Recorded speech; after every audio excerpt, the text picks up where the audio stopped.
నువ్వు తృణీకరించబడుతున్నావో, అవమానపరచబడుతున్నావో, నిందలు మోస్తున్నావో, నలుగురి మధ్య నవ్వుల పాలై ఉన్నావో, ఏ విధమైన గుండె కోత నువ్వు కలిగి ఉన్నావో నాకైతే తెలియదు, నీకు తెలుసు.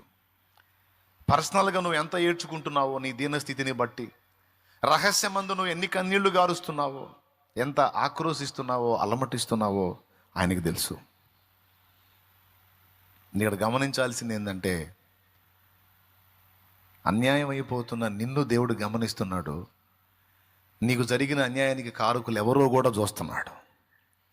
రెండు చూస్తున్నాడు. రెండు చూసిన దేవుడు నిన్ను అన్యాయం చేసిన వాళ్ళ బెండు తీసి తీరతాడు, అందులో డౌటే లేదు. దేవునికి మహిమ. ఇక్కడ మనం గమనించి నేర్చుకోవాల్సిన పాఠం ఏమిటంటే, దేవుడు చూచి కదులునంత వరకు ఓర్పు సహనాలతో సంయమనం పాటించి దీన మనసుతో ఆయన వైపు చూచుటయే. చూడనివ్వండి. దేవుడు ఆర్థిక దారిద్ర్యంలో ఉన్నావా, తృణీకరించబడుతున్నావా, చూడని దాని అంతటిని దేవుణ్ణి చూడని. అపహాస్యం చేయబడుతున్నావా, అది కూడా చూడని దేవుణ్ణి. ఇవన్నీ నేను నా లైఫ్లో ఎదుర్కొన్నాను. నేను ఎవరి మీద వాదన పెట్టుకోవాలి, ఎవరి మీద తిరుగుబాట్లు చేయాల. పిలిచి అవమానపరిచిన దగ్గర కూడా నీకే స్తోత్రం ప్రభా అని నవ్వుతూ దిగొచ్చాను.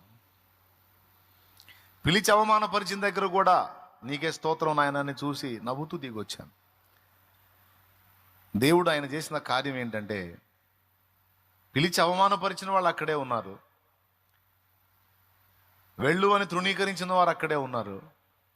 దేవుడు ఆయన బలమైన బాహు చాపి ఆయన చేయాల్సిన కార్యం ఆయన చేశాడు. ఈరోజు మీకు మొదటిగా ఈ విషయాన్ని అందిస్తున్నాను. నీకున్న దీనస్థితిని బట్టి ఎవరన్నా నిన్ను తిరస్కరిస్తే ఏం పర్వాలేదు, నవ్వనే.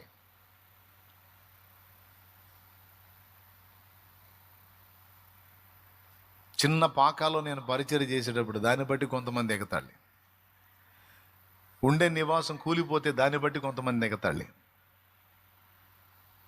అలాగే ఆర్థిక స్థితిగతులు సరిగా లేవని మా జీవితాలను చూసి కొంతమంది ఎగతాళి,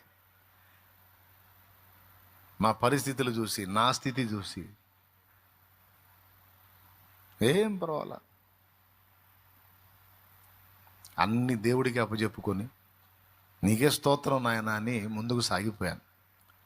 అన్నీ చూస్తున్న దేవుడు, ఏల్రోయి చూచుచున్న దేవుడు తన